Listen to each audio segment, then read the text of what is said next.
Hey everybody, this is Talkative Carl. Happy July 4th. I have a new, all this month I'm doing a lot of Captain America reviews as far as a couple of comics and, of course, Captain America films. Fun fact Steve Rogers' Captain America's birthday is on July 4th.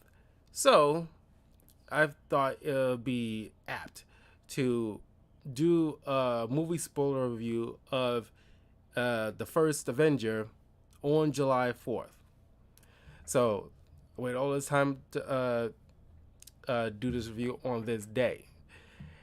Of course, I will get to the Winter Soldier within the month, possibly at the end of the month, just to button in uh, Captain America month / Punisher. Uh, but there's only one Punisher movie and one comic book review that I'll be covering for the Punisher in the middle of the month. So look forward to that. Anywho, man, I mean, when the movie first came out, because a lot of people was like very so on it because prior to like the MCU, because it was still in the early stages, people were relatively sleeping on Captain America. Just like prior to the first Iron Man movie, people were sleeping on Iron Man because these guys, because what Kevin Feige and Jon Favreau managed to do with the MCU franchise is take at least especially in like the first phase one is take characters that people knew but didn't really care that much unless they were diehard fans. It was like B-listers and made them into A-listers. Captain America and Iron Man being like, and Thor being like the biggest ones that were relegated to like B-level kind of characters that people knew, but it's like, because you know, well, it's iffy because someone in the late '80s into the early 2000s, like there were comic readers, but I think like for the most part, uh, I think as far as Marvel is concerned, from my recollection, X Men, kind of reigned the '90s for the most part, thanks to the TV show. So X Men, Spider Man was like the big hitters. Uh, I don't recall a lot of people reading a lot of Captain America stuff or not really giving credence to any, or time to any good Captain America stories. But thanks to the MCU, a lot of these characters are gonna, at least for the most part, getting, a lot more attention and, everybody's seeing a lot more worth in them than they used to do back when I was a kid. Of course, I did like Captain America. I thought he was cool, but I just didn't read a lot of his comics as a kid. Uh, I liked Iron Man a lot more than most people that I knew of at that time because I watched a lot of the '90s Iron Man animated series. And well, I don't know about like the '90s TV show, but I am planning on at some point this year doing TV review of Iron Man Armor Adventures, coinciding with doing like a spoiler review of all the Iron Man movies. So it's gonna be a fair bit of Iron Man stuff going on. I just gotta figure out when to fit that in. But anyway, back to the Captain America movie. So yeah, at the time, it was not bad. I mean, like honestly, they did a good job. It was just slightly above middle of the road as far as like because people generally enjoyed it, and people as Captain America because he was in the 2004 Fantastic Four. He was the Human Torch, and everybody's like, "Oh man, he's kind of like a jokey guy. Like, how can you play Captain America?"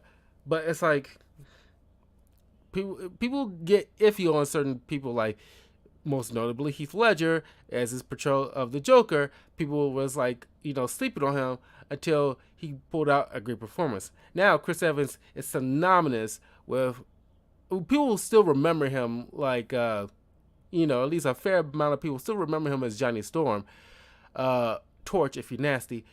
Uh, but by and large, he is Captain America. It's the same way with like Christopher Reeve. He is Superman. R.I.P. Christopher Reeve, but like he was like the, to this day, Christopher Reeve is like the gold standard so far as, because when anybody's playing like Superman or anything, where it's like Tom Welling or what's the guy's name for the current Superman, Lois? Shoot, I'm blanking on his doggone name, but that guy or Brandon Routh, they all, use Christopher Reeve as like the barometer. Sorry, I feel like got like still sleep in my eyes.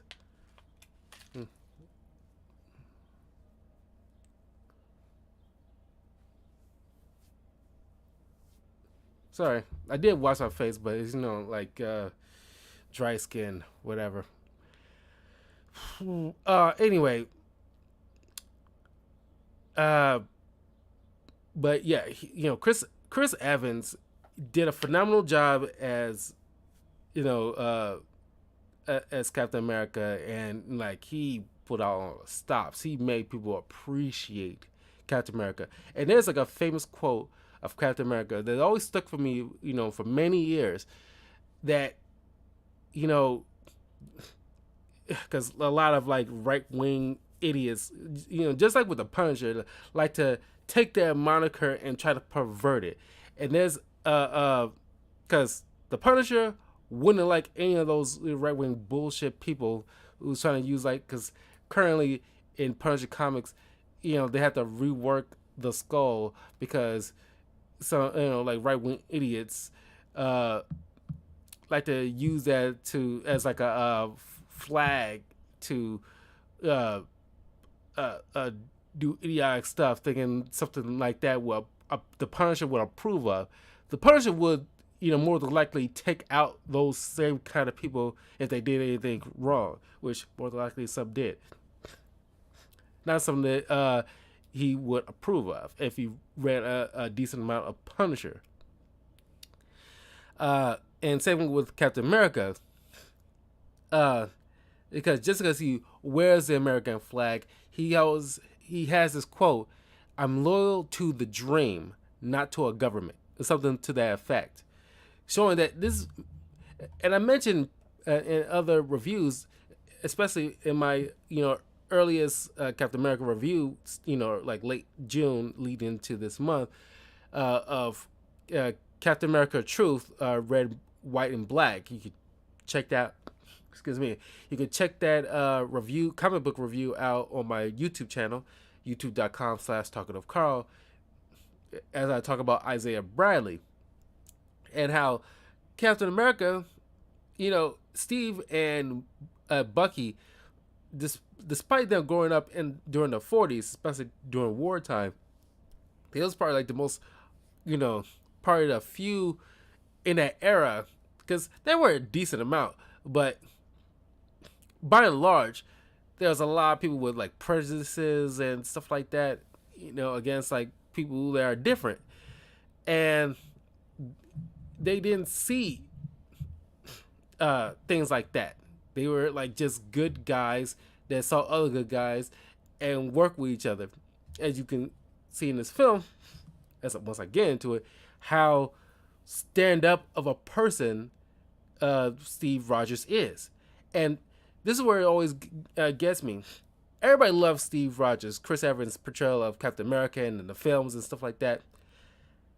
Why is it that, well, I know why, but it's just people always give Superman crap. Like, oh, you can't make a good Superman comic or a Superman movie.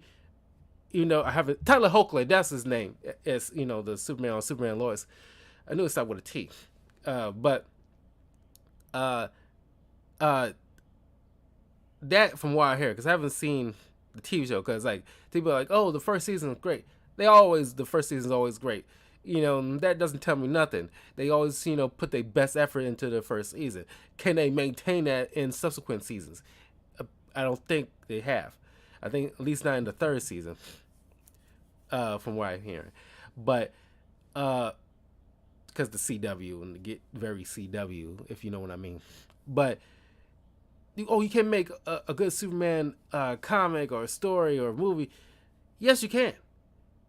Because you so focus on, oh, he's got godly powers. You can't. He's too unrelatable. He's not meant to be relatable. Just like Captain America is not necessarily meant to be relatable. He's an ideal. Well, you can kind of like be relatable to Captain America, but it's like they're ideals. Same thing you can do with Captain America, you could easily do with Superman. Especially if you see like a movie like Captain America Winter Soldier, when you talk about like secure freedom and security, and like standing up to your beliefs despite what everybody else says no to. That's why every Captain America comic that I'm reviewing so far, I start off with the quote that I have pulled out from the off of the internet to read, so you guys can gather the mindset of Captain America. Which, matter of fact, I want to read it right now, because I usually do this for the comics, but while I have it up, where is it? Oh, here you go. Doesn't matter what the press says. Doesn't matter what the politicians or the mob say. Doesn't matter if the whole country decides that something wrong is something right. This nation was founded on one principle above all else: the requirement that we stand up for what we believe, no matter the odds, the consequences. When the mob and the press and the whole world tell you to move, your job is to plant yourself like a tree next to the river of truth and tell the whole world, no, you move. I love that quote. And you hear that despite the Avengers game being like relatively crappy, I love the opening where like it's not in the beginning where Kamala Khan says that to some punk kids trying to bully her, thinking like she's not a real Avengers fan, and she quotes verbatim this Captain America line while Captain America is standing like behind her listening in, and it's like I love that scene. There's a few good scenes in that Avengers game, and that one's probably like my favorite. To where it's like and that's why I love Kamala Khan, because she loves Captain Marvel a little bit more, but she's a huge Avengers fan, and of course she would know Captain America's famous line, and she probably repeats that almost every day, or at least try to live up to that. And like going on with what's going on currently in the nation with like women's rights and everything like that, which is fucking flabbergasting. That overturning Roe v. Wade, that we was doing just fine with for 50 years. You see all these people standing up against that absurd overruling, and Cap will be right there among the women and protesters, and knowing that what's right is right. And like, despite what certain people in the government might, say with like the ruling and how it's supposed to be, using any kind of BS crap to try to justify it, acting like they got no freaking souls. Cap will, tell them, because Cap was very good with speeches, and he will be up there on a mic and probably tell like the best speech and how what they did was wrong and immoral, and just, you know, base it on absolutely nothing uh, except on their own self-interest. And, you know, it's just like, it just warms your heart. And it's like you want to rally behind Captain America. Because, like, you know, especially when he's chants, Avengers! Matter of fact, no, I'm not doing it justice. Avengers!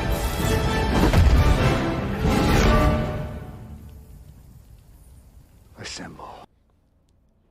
You want to, you know, rally behind a guy like that. But so you cannot tell me you can't do a Superman story, because Superman is the first superhero. But Captain America, who came a little bit later, you know, he, you know, gets a bit of his qualities from Superman. So you can just don't focus on the powers. Focus on, you know, Superman trying to, for the bulk of it, of his stories, is him trying to fight against people's, like, you know, like ideas, and like challenging his perspective and views, and like standing his ground of what's right. Pretty simple.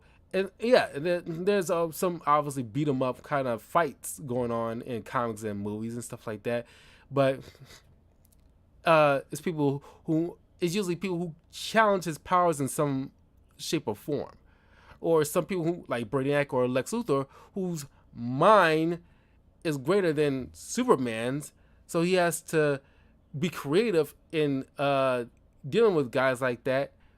So his brains over brawn kind of situation.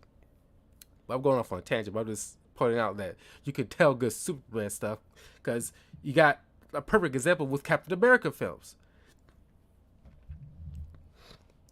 Anywho, in the film, you in current present day, and they found like Cap's body in the Arctic, and then you flash back into the 40s.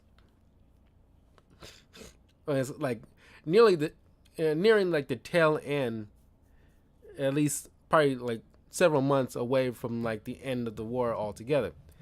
And Johann Smith, the Red Skull, goes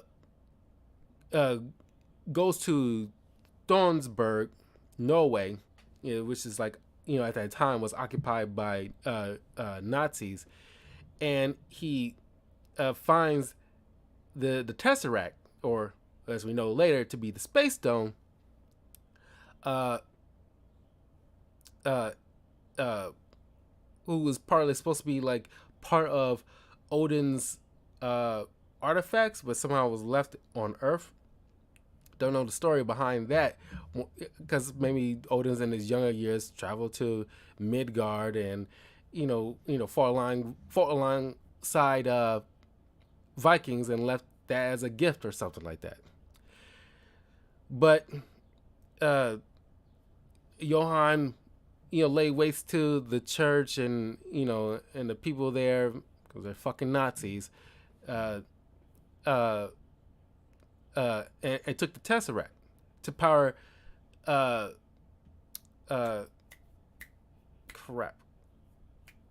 what's his name? Arnim Zola. I keep wanting to say Zemo, but two Z's. Arnim Zola's like weaponry. They knew it was like a power source, but they didn't know the full extent of what it can do. But then, of course, you meet up with Steve Rogers.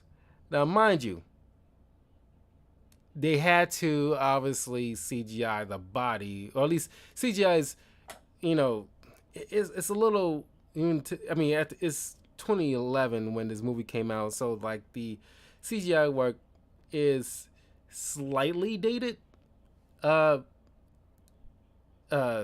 Keep in mind, it's like a good, you know, a little over a decade old movie. So yeah, they have to put like a CGI body or head on somebody else's scrawny body to make Steve Rogers look frail. So, if you read any Captain America comics, his origins, he was like a frail kid or a frail young man with like issues with like asthma and other like complications that, as like one of the recruitment officers pointed out, like I can't draft you just because you got this list of stuff like ailments he has, like problems and stuff like that, and just with asthma alone he cannot be recruited, and they think that he's doing him a favor by not recruiting him, but he just wants to fight for what's right, and he sees other people fighting this war and he feels like he shouldn't do any less than them, showing this guy's character right off the bat. And it's like, God, it's like I don't have like that many people have that kind of mindset. I mean, if push comes to shove, people would do the right thing and like help their fellow man, but like Steve takes it a whole nother level. He takes that good quality and put it to a whole nother level. But then of course, he's at the movies and some jerk is being loud, and then Steve points it out like, hey, and this is kind of thing like, I guess movie theaters haven't changed all these years because there's always somebody in the audience who's like louder than most or just disrupting the film in some freaking capacity. And just like, I think a lot of people, when pointed out, will be, well, sorry to say, people are different, person to person, but it's like usually when you point out somebody who's interrupting a film, whether it's your phone, which is always like, you don't have your freaking phone on in the freaking theater. That always bugs me personally. Or like I see somebody who doesn't have like kids. I'm not saying you need to wrangle somebody's kids like they're animals or anything like that, but it's like you got kids running up and down the aisles and stuff like that. It's disrupting people's movie experience. No one wants that. So you got this smuck in a movie theater, especially during wartime, and mocking people. Like when you have this commercial, obviously before the movie starts, he's like, "Start the movie," blah. And it's like, Steve's like, "Can you show some respect?" Like, fuck yeah, show some fucking respect. You got people. You're showing like a clip. It's like if you look at if you go to currently in a movie theater and before the movie starts, they have some kind of commercial pointing out like the war efforts in Ukraine or something like that, and like making sure like, hey, don't forget what these people are fighting for and how important it is. And you got some smuck in the theater saying like, "Boo, you start the movie," and it's like, fuck you, motherfucker. Like, show some fucking respect. So yeah, Steve pointed it out, and of course he gets ass kicked in the alleyway. And you see that because like I remember the trailer to this movie because it's still stuck with me, where it's like he takes this Transcan lid and he holds it up like a shield, and it's like, fuck yeah, and it's like I could do this all day. And it's like, it's hard for me to like, I still love that line, but it's hard for me to not forget what happened to Peggy Carter or Captain Carter in Doctor Strange 2, because it's like, she couldn't do this all day. But I love that because Bucky comes out. And I did not know that. I didn't figure this out until like maybe like a year ago that Sebastian Stan was one of the characters in the movie The Covenant, which I actually dug that movie. I thought it was okay. I watched it like a few times, but I did not know, because I follow Sebastian Stan on Instagram, and it's like I did not know he was in like The Covenant. And I watched that a few times. It was like early 2000s kind of film, and I was like, oh, did I realize that he was very young at the time, I guess. But Sebastian Stan come out because in the comics, Bucky has always been like portrayed as like the Robin character. And he's like a dorky kid following Captain America like a puppy dog, and like I appreciate this change. This is not, I mean, like, sure, MCU likes to do subtle changes in the movie format than it was in the original canon in the comics. But this is different from what, like, because I say many times, Kamala Khan them changing her origin and powers, I it doesn't sit well to me too much, because that's the crux of her story. And it's different from this, where it's like, yeah, you don't want Sebastian Stan, who's not wimpy or dorky, to be like that. Sure, like have his own agency, just same way as like any other supposed sidekick. You cannot, have that. And sidekick's kind of like an outdated term now, because like no person wants to be deemed sidekick. You're his partner.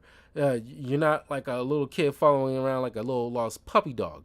That's not how you want to be portrayed. I think that term kind of went out a decade ago. I don't think anybody used the word sidekick all that much, from recent memory. But I like that change. I don't like the change with Kamala Khan. I know it's two different things, but it's just like those are two examples where it's like a change that is like understandable, and this one's not. And Kamala Khan's not understandable because like it's tied to her. Being wimpy and dorky is not necessarily tied to any particular character. You don't need a dorky sidekick, but you need Kamala Khan's origins, as an Inhuman and stretchy powers, because that's her thing. But I digress. But Bucky steps in and kick the guy's ass, and so like, why don't you pick up somebody your own size? And you help Steve, because these guys, they're like long friends. Like it's like one of those kind of friends that you just like you mesh so well with. You're just like you're in sync with each other, and like you could tell they've been long-term friends. And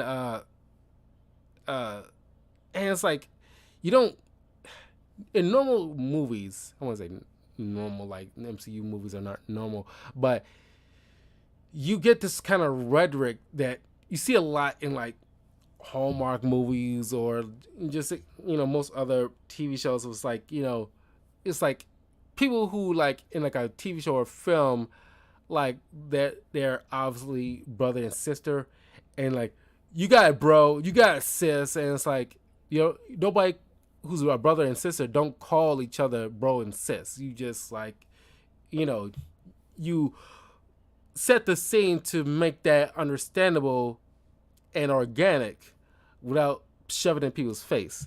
And this is like a perfect example. It's like they're two best friends. You don't need them to say like, we've been best friends since yada yada yada when I met your mother and she helped me out and blah. You don't need exposition. You just let the scene fill in the blanks. That's why I wish more movies and more TV shows specifically do that a lot more, because you got all these writers who's doing this for like years, for a lot of for the most part, who went to school for the most part for this kind of stuff. You can weave a story where you don't have to do so much exposition, or at least make organic exposition. That should be played out by this point, or at least not seen so much. Anyway, Bucky knows that, hey,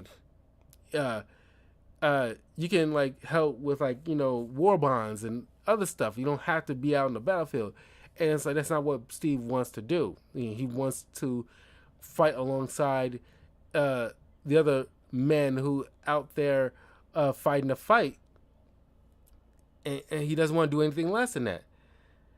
And they go to the Stark Expo. This is Howard Stark, played by I forgot to go over like besides like the two guys I already mentioned, Chris Evans, Sebastian Stan, Steve and Bucky.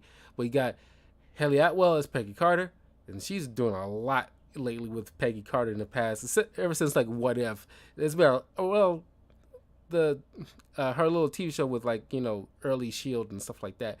Haley Atwell is having like a time of her life with this Peggy Carter character. You got Hugo Weaving as Red Skull, Tommy Lee Jones as Chester Phillips, Dominic Cooper as Howard Stark, Neil McDonough as Dum Dum Dugan, uh, uh, and Derek Luke as Gabe Jones, as one of the Highland Commandos. Uh, uh, and Stanley Tucci as Abraham Erskine. And of course, you get like Nick Fury later on as Nick Fury. Uh, Erskine overhears uh, uh, Bucky and Steve talking, and it's like, he steps in while, because Steve goes to all these recruitment offices and like, change some stuff around, so because he can't, like, if you fail one thing, you can't try again. Back then it was very illegal.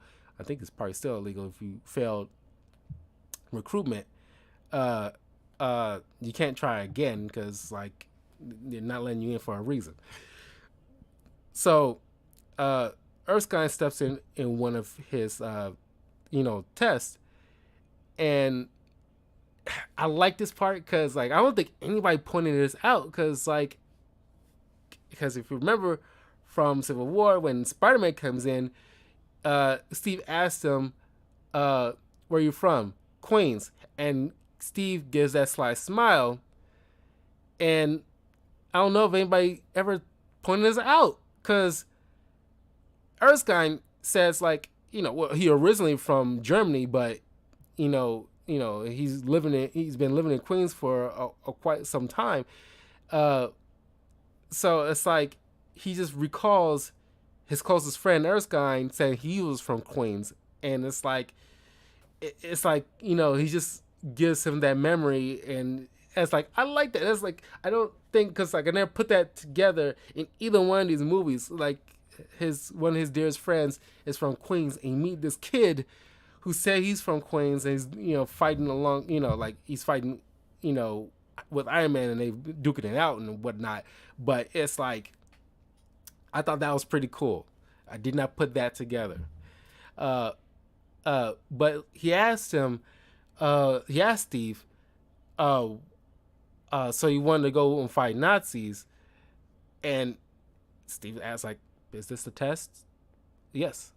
And he just be honest. And it's like, because, like, this goes to show, like, Steve will tell it like it is, but he's not going to, well, A, he's not going to bullshit you, but B, he's not going to be brutally honest. It's the difference between being truthful and just mean. And he just tells it like it is, like, I don't like bullies. I don't care where they're from. And it's just like, that's such a mark of a good person, where it's like, despite his frail appearance, he has like a big heart, and it's like, that's what a lot of people would respect above all else. You have heart, and it's like, and that gives you more respect than anything else. So Erskine decides, like, this is probably what we need, the little guy. So he gives him the A+ to go and join the army, but more specifically the science division, so he can be the test subject to Erskine's super soldiers program. Steve, in the recruitment, like, him and a bunch of other soldiers meet with Peggy Carter. Once Muck decides to, like, give her crap because she's a woman and she's, like, British, until she lays that dude out. And it's like, yeah, because women, weren't respected back then. Who knew we had to deal with that same bullshit all over again years later? So shout out to Peggy Carter. Then you meet, like, Colonel Phillips, who's like doubting Steve Rogers.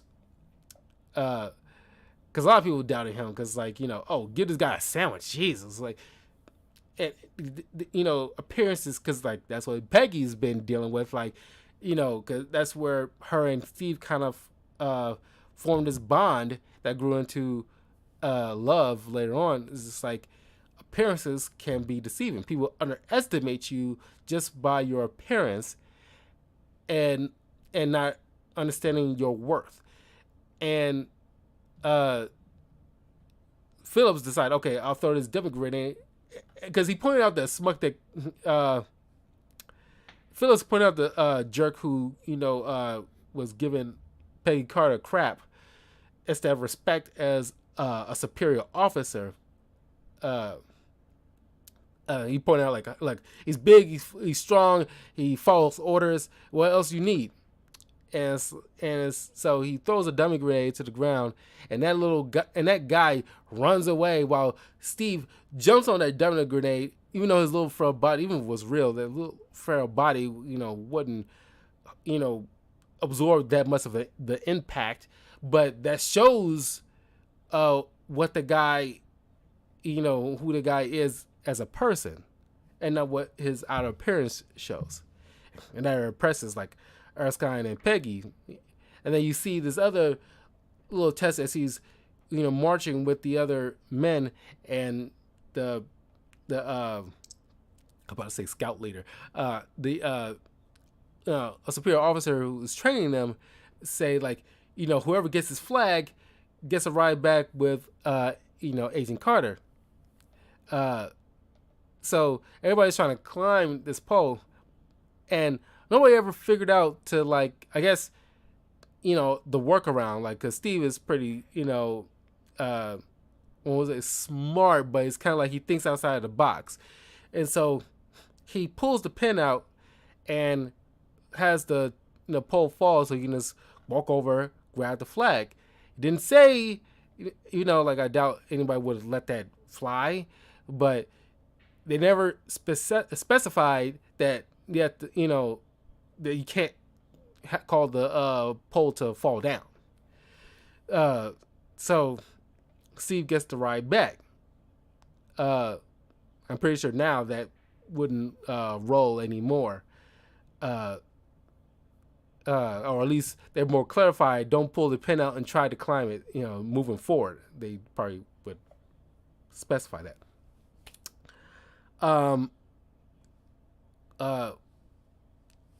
So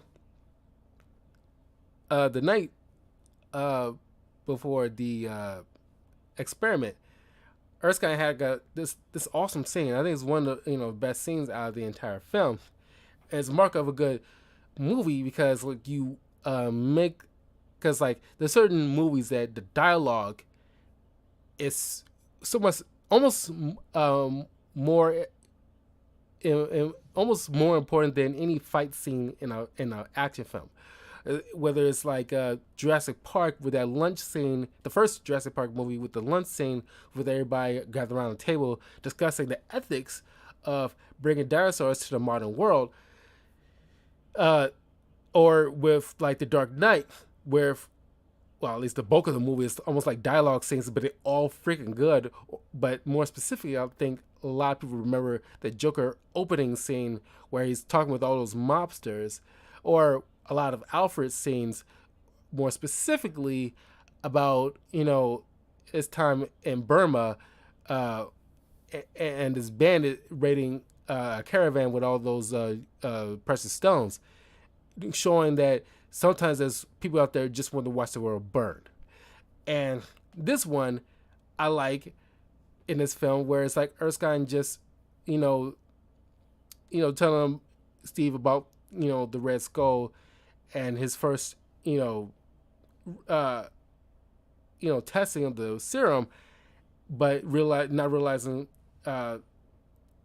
he's talking about how like Hitler, and how like he's feeding into people's fears and not understanding, and like all this propaganda to get all these people to follow behind him and cause all these atrocities. And Johann Smith, Red Skull at the time, fed into that because he was power hungry, but he wanted to use more mystical or otherworldly stuff to um, uh, uh, make sure he gets that power, and how he became the Red Skull. But the difference between him and Steve is because the way the serum works is amplifies what's already there. Sure, it makes you stronger, faster, retain information better, uh, uh, and keeps you young for a very, very, very long time. Uh, but uh, it amplifies whatever qualities you have in the heart. So, what's bad makes worse. What's good makes great. And that's why Erskine seeked out. Well, he didn't seek him out, but he happened upon and took a chance on Steve because of what this guy is. Because he, as he points out, it's like people with power, you know, tend to abuse it, but people without power knows how to appreciate it, and that's what he sees in Steve. Uh, and it's a hilarious moment about like like I drink this, I don't have a you know like you got the experiment tomorrow. You can't drink this. You can't have fluids. But I don't have to worry about such things. So he drinks the bottle, and like these two, just get along so well. I love these two camaraderie. It's kind of you can compare and contrast between these two and like Jensen and Iron Man, because Jensen. I really want to do a discussion video, or at least maybe there's already a video showing, you could compare contrast to Jensen and Erskine, and like they were the crux of these two men who later would butt heads, but ultimately is like the ultimate friends. Where it's like they got two different outlooks on life or how to proceed with dealing with like the dangers of the world, and they're it's kind of like Batman and Superman. They have like they're Captain America and Iron Man are like the Marvel's world's finest. They deal with issues and crime, but they handle it in two very different ways. And sometimes they butt heads, but there's no better team up because they oddly mesh so well despite their different ways of handling things. And it's like, what Erskine, I think Erskine, well, Erskine will always be proud of Steve for what he's done because, things change around Steve. Steve doesn't change the way he sees the world. Uh, uh, when it comes to the Civil War part, he might have Steve consider things a little bit more without full on breaking up the band. But Jensen, it might be spotty what parts he'll be proud of with Tony Stark, but in the end he will be overall proud of Stark, especially being able to like sacrifice himself to stop Thanos.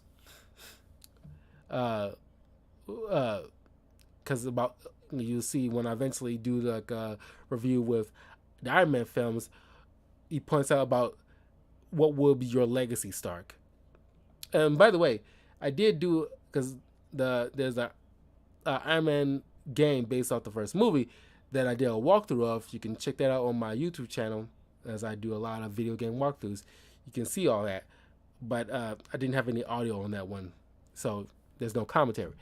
But yeah, I won't say I miss, but they should try to make more Marvel character games, not necessarily based off the movies, but it's just like I don't know, loosely based or something like that. Because something similar to like the Spider-Man PS4, same Insomniac who makes, because they're making Wolverine, which I'm still looking forward to. Like hopefully maybe next year we'll hear something about that, but. They should Insomniac should really be at the helm of making a lot of Marvel character video games. Like I want Doctor Strange, I want Iron Man game made by Insomniac, Black Panther, but Rocksteady should be at the helm with making a lot of DC stuff. excuse me. I'm not sure who's making the Wonder Woman game, but hopefully that turns out fantastic.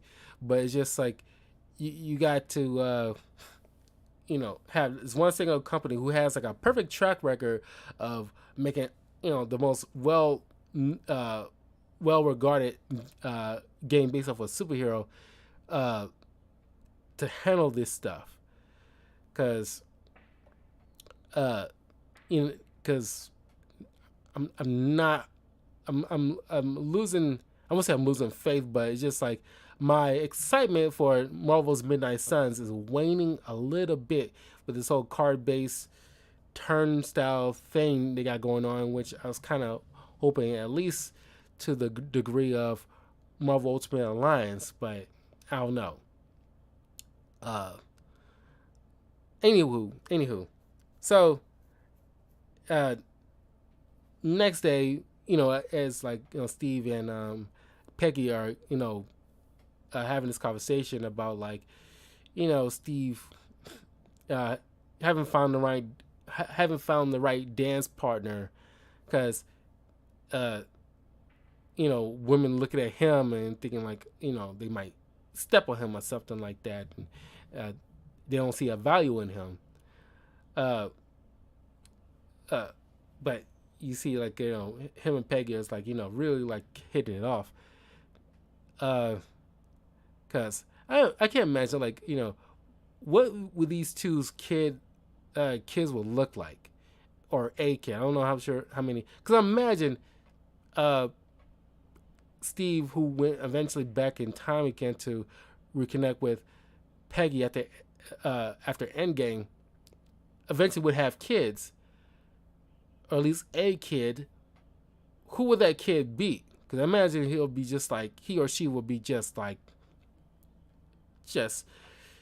the embodiment of both of these great characters who are just the most stand-up individuals in the Marvel universe.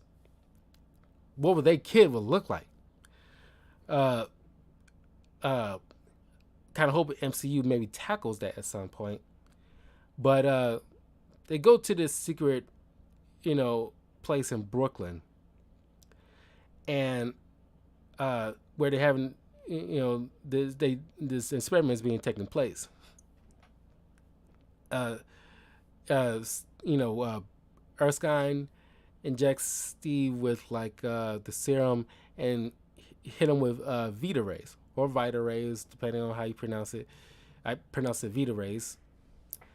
Uh, uh,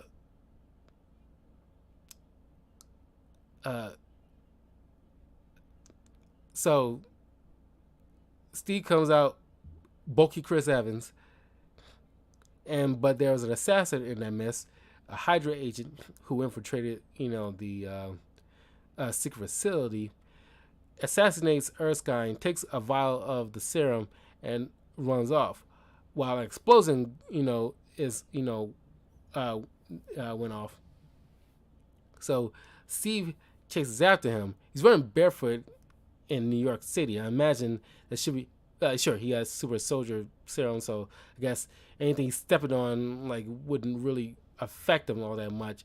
But he's really gunning it down the street, and he's hopping over cars and stuff like that. He's trying to get used to his new physique and powers, so he's hopping over tall gates and stuff like that.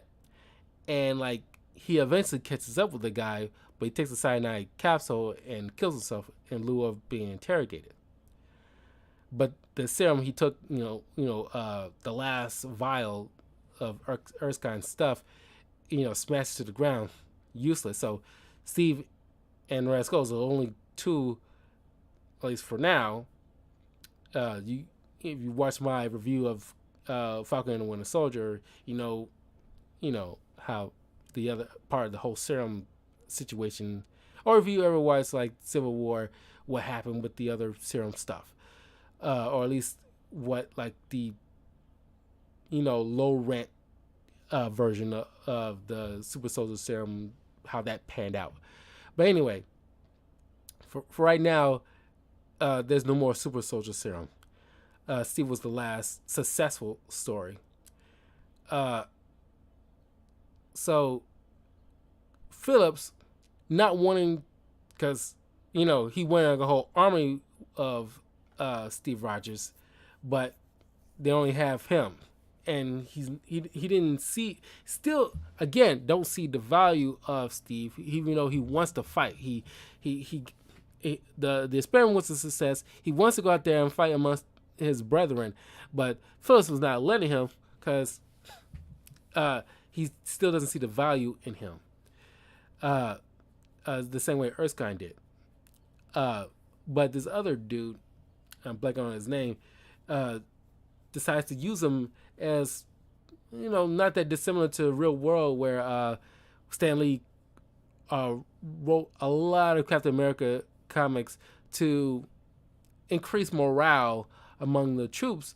And you see, like, a lot in the movie, a lot of troops reading all these Captain America comics, and coincide with Steve going on tour and like wearing like the of course you get to see, sometimes you get to see like the corny comic outfits that realistically wouldn't look right, but you get to see it. Same way with like Scarlet Witch in like the WandaVision show, you get to see the classic Scarlet Witch outfit in like a Halloween episode. You can get to see it, but it shows how, and same way with like the Vision, you see how, I want to say dumb, but how it won't work realistic wise in like a film or well, at least a film format.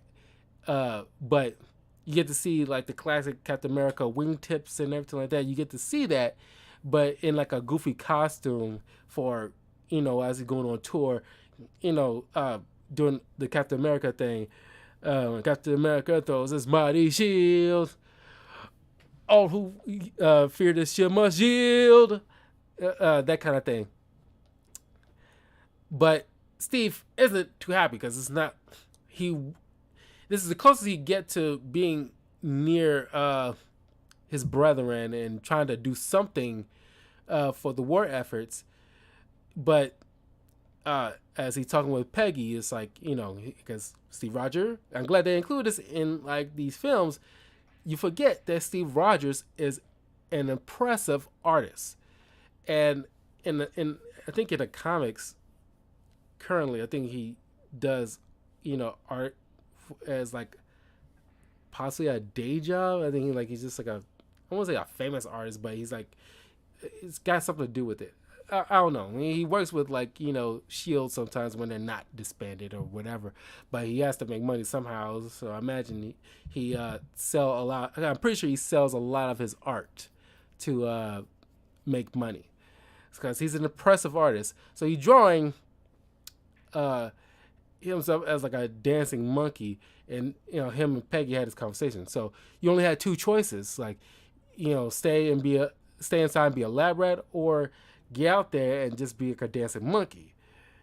But then Steve at the time didn't know what he's gonna do until he heard that Bucky's team got captured by Hydra forces, which is like a splinter group led by the Red Skull from the like a splinter group from the Nazis, who's following the Red Skull as the leader. Captured Bucky and his team. Steve, thinking like Bucky might be in trouble and doesn't believe he's dead like Phillips believes, but despite Phillips'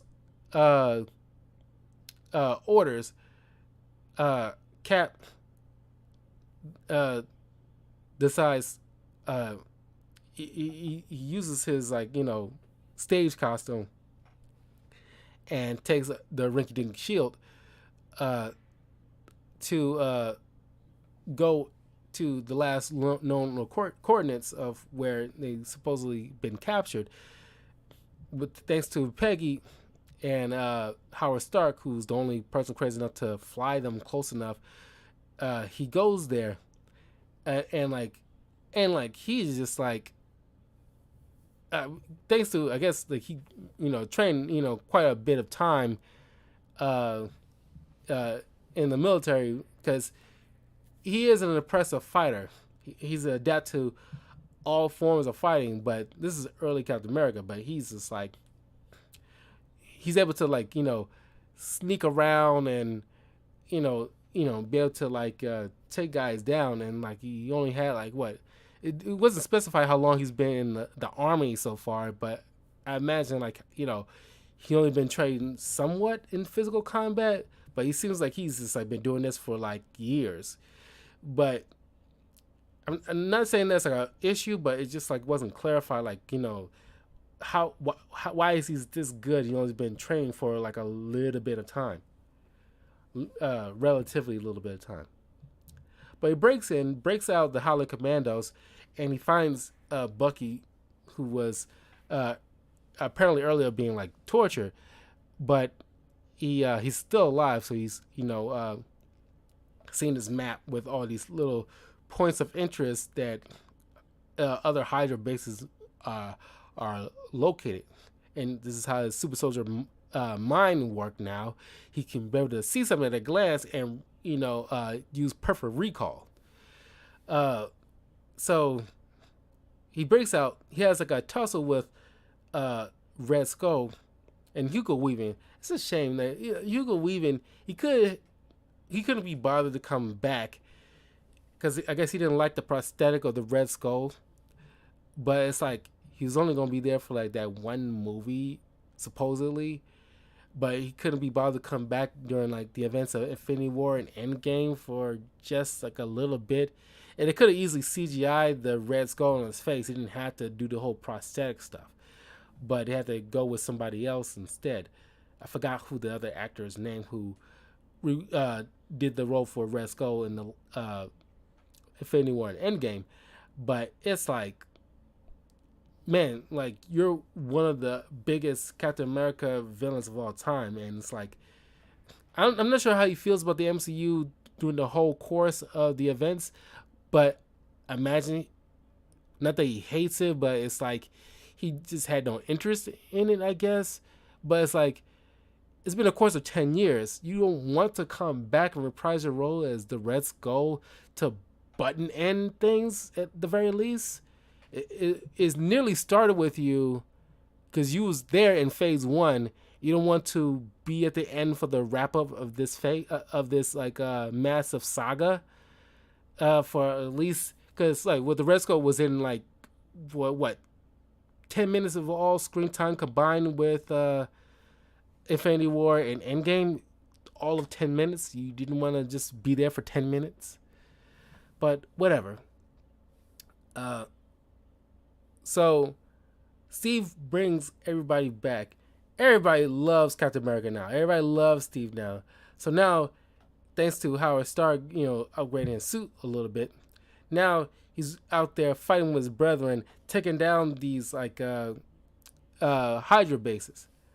Of course, like now he has his actual shield, the vibranium shield.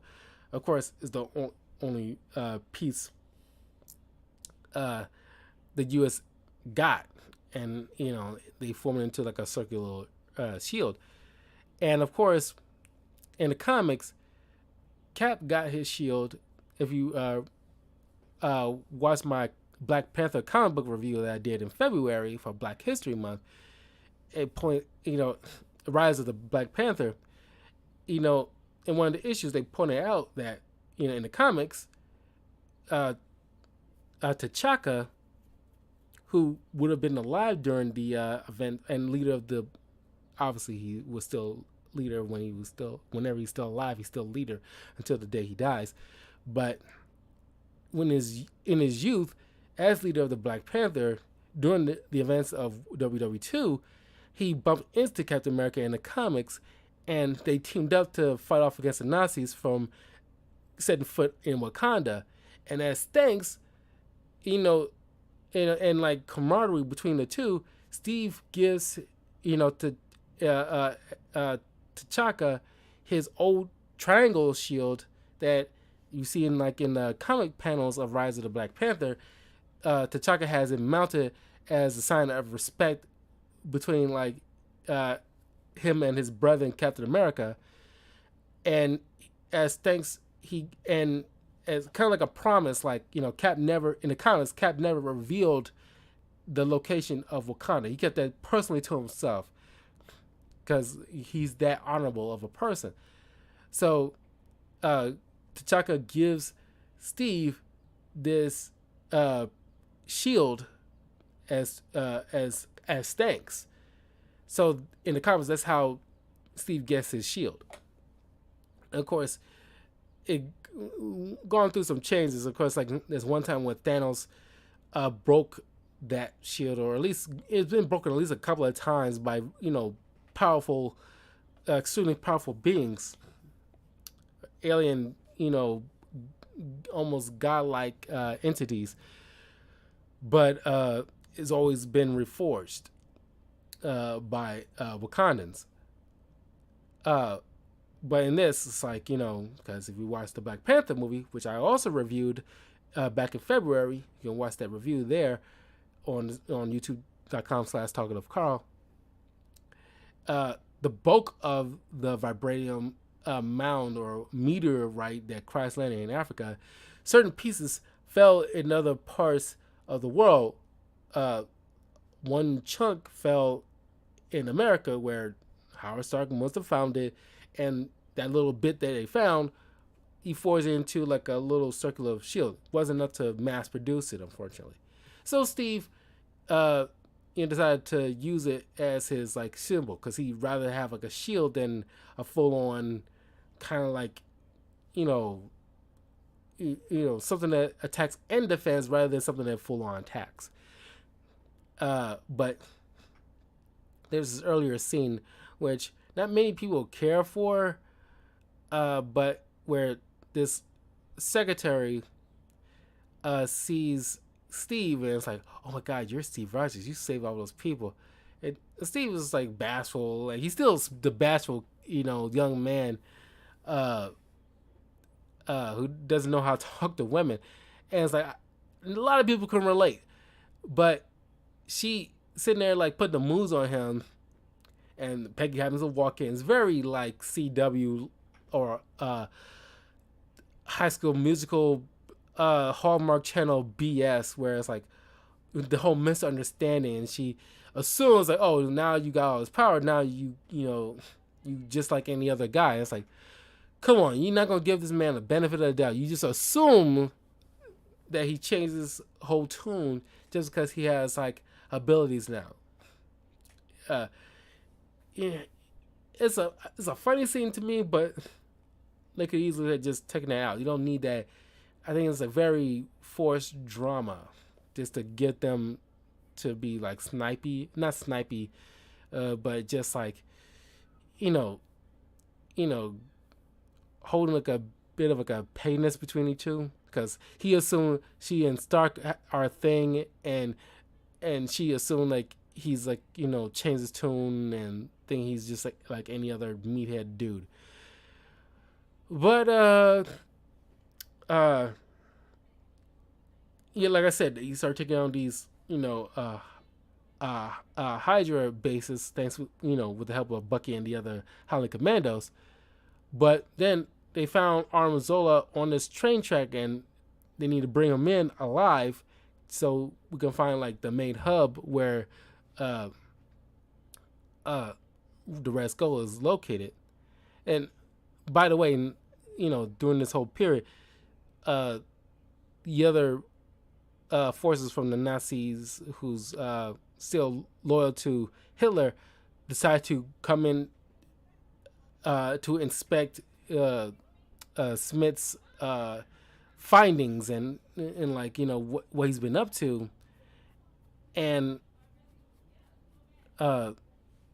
decide to shut down everything he's worked for, thinking like is not it's not to like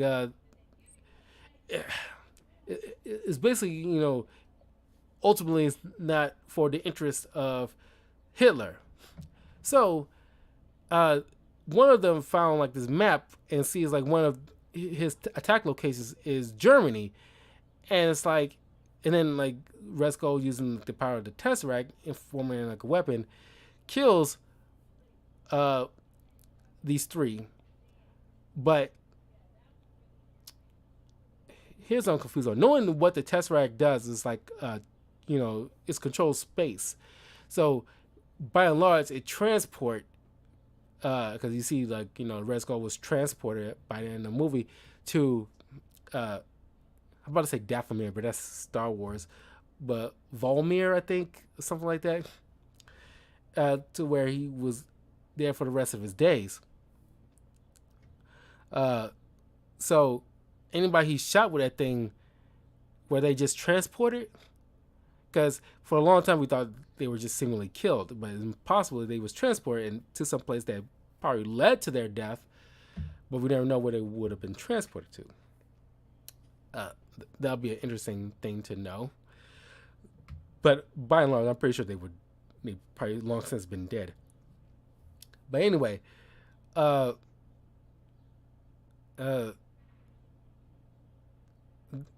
is a point of no return where like Red Skull, he just doesn't want to follow Hitler anymore. You see him as like he has his like he has a one track mind to the Red Skull's thinking, where it's like he only sees this one little thing. I want to spread my reach among the stars and not just focus on this one planet for world domination. I want to spread my reach, and this Tesseract thing can help me.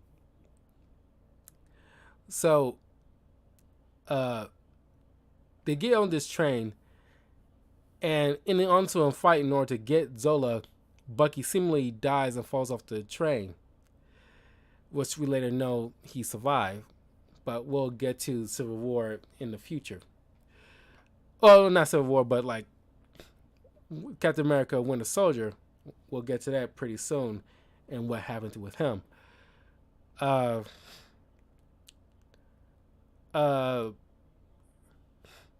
So Zola tells Phillips what he needs to know about where Red Skull is located. So Steve seemingly gets captured and brought to Smith, and he asks him like, "What makes you so special?" And everybody loves this line. Steve just tells him like, I'm just a guy from Brooklyn, and it's like this shows he doesn't let that power go to his head. He still managed to remain grounded and humane, and showing what like a weak person Red Skull is at the end of the day. And it's just like every once in a while I like to use that line. I'm just a guy from Chicago. Like I'm no one special. And we all should have that kind of same mindset. We are ultimately no one special. We're just people trying to do the right thing at the end of the day. Of course, like we all have our own individual gifts, but we don't let that get to our heads and think we're better than everybody else. But that's a exposition. He doesn't have to say all that. He can you can gather that from that one simple line. And that's a mark of a great writer and the director and actor working in tandem. Then the Hollow Commandos break in, and like Steve chases after the Red Skull, and like Phillips and Peggy commandeer a car, and give Steve a ride, trying to chase down the aircraft holding all these WMDs infused with the power of the Tesseract. To Red Skull's plan on using to attack New York and other subsequent places in the U.S. like D.C. and Chicago and California and stuff like that.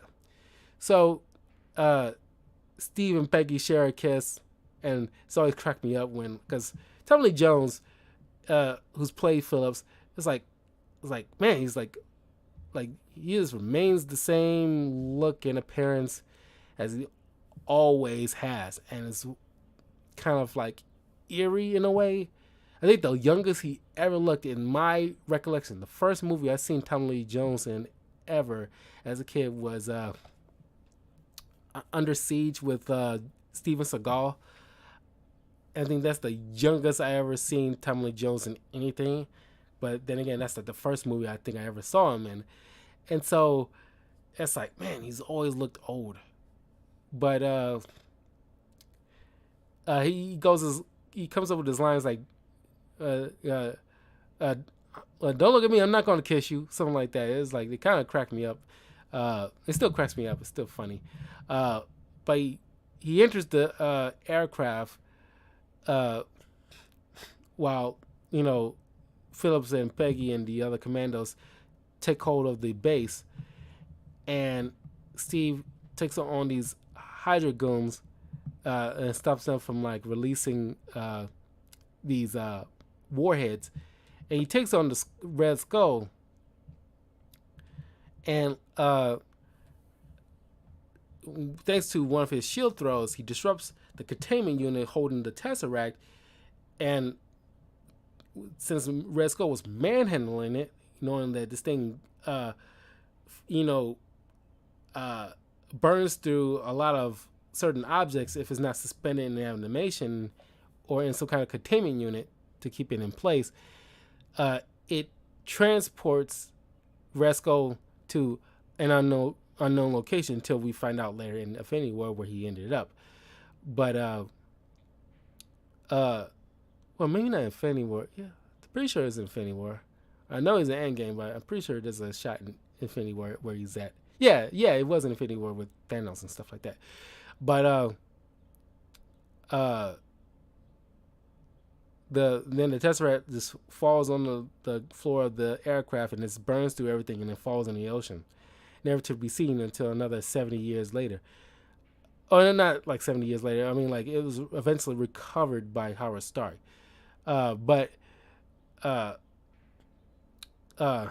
Steve was recovered 70 years later.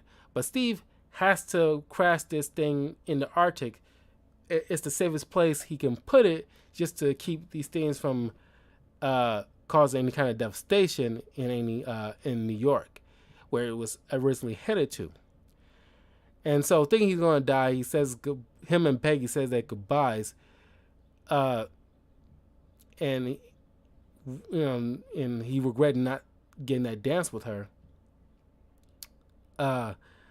So he wakes up 70 years later, and I like this little scene. It's like his mind he's quick, and he thinks he's in like a 40s era hospital, and a radio's playing about like a baseball game that shouldn't really be a thing currently right now because he's been to that game. As long as it's over, it shouldn't be playing currently.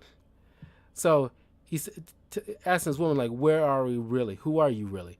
So he breaks out and he runs out of the building and he realizes he's in modern New York City, Times Square, and he meets up with Nick Fury, and like I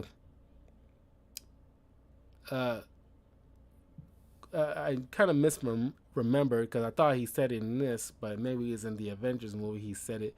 But because he says like because Nick Fury tells him like you've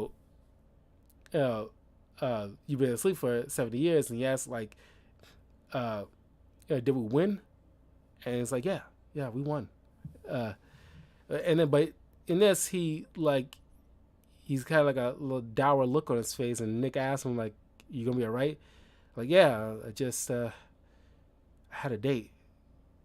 And it's like you glad Steve's here in modern times because we need him in like the Avengers, but it's like you feel like sadness for him because like he had this anything Steve wanted for himself, he missed out on. But it just comes full circle now that he got it by the end of Endgame. But this is like 10 years later.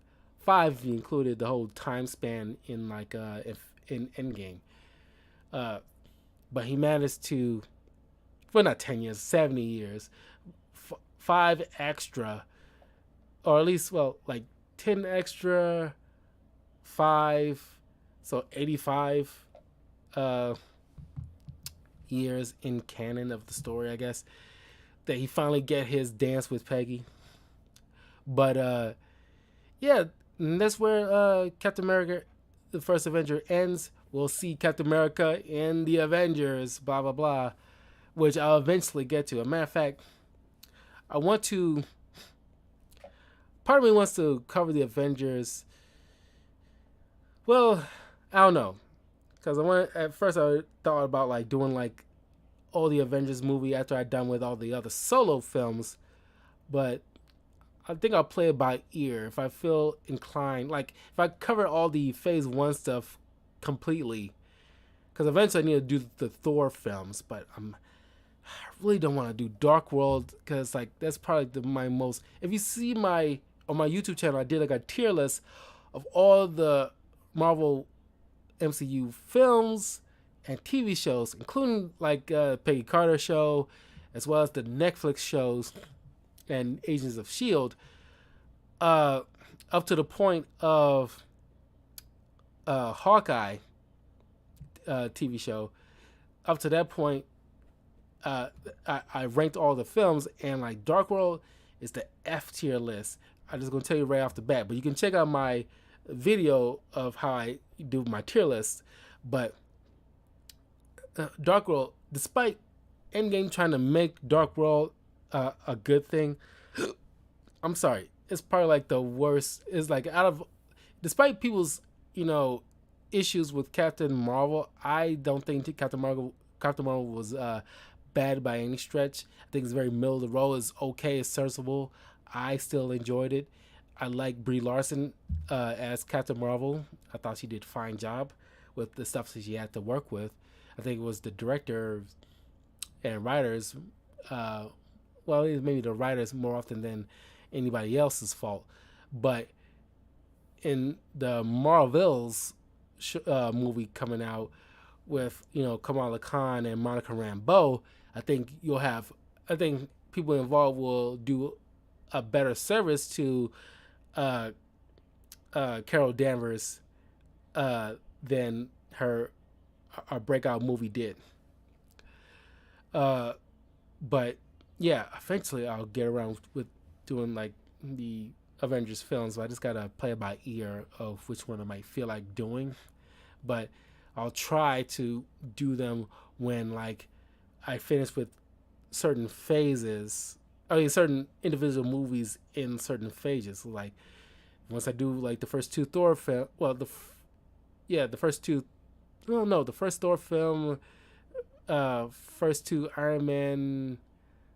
Well, it's like I said, I'm gonna play it by ear. I haven't decided how I'm gonna work it, but depending on like because I'm doing all the Iron Man films in a row, so of course like after this, the first Iron Man film. No, after the second Iron Man film, Avengers comes out. So, but I'm doing all three in a row, so obviously that's probably not going to work. But like I said, I'll play it by ear. But eventually, I'm going to cover like the Avengers stuff and do reviews for those. But anywho, leave a comment below. Let me know what you thought about Captain America: The First Avenger. Of course, you can follow me on YouTube and Twitch if you ever want to watch me live when I do like live video game walkthroughs. But yeah, and let me know what you thought about Captain America: First Avengers. What you liked and what you disliked. It's on Disney Plus. So you can watch it anytime you like. But yeah, it's a solid film. It's like I think it had like a budget between 140 to $216.7 million. Came out of the box office at a gross $370.6 million. So it's pretty fair. Like it's no chump change. But anywho, I wrapped up my FF7 remake on my PS5. I'm done with that walkthrough, so you can check that out on the channel. It's gonna be a while before I'm gonna pop in for video game gameplays here and there, but I'm waiting for multiverses because that is gonna be like taking up some time in a couple of weeks when that comes out. But for the time being, look forward to some TV show, comic book, and movie reviews. That's where I'm gonna probably put the bulk of my time into, because other than multiverses, uh, and like Yu-Gi-Oh! Master Duel, uh, uh, this other stuff, video games that I'm looking forward to do walkthroughs of won't come out till like Evil West in September. I'm looking forward to that supernatural Western game, and then all the other stuff that I'm looking forward to, as far as like that I'm looking forward to, is coming out in October. So yeah, but yeah, I will see you guys next time. You guys take care, and I got a Punisher comic book that I think that's the next comic book review that I'll be covering. So look forward to that, as well as Mega Man Anti-Warrior Season 1. That is the next TV show review I'm going to cover. So those two are coming up very soon. So look out for those if you are a fan of either one of those. So yeah, take care. Happy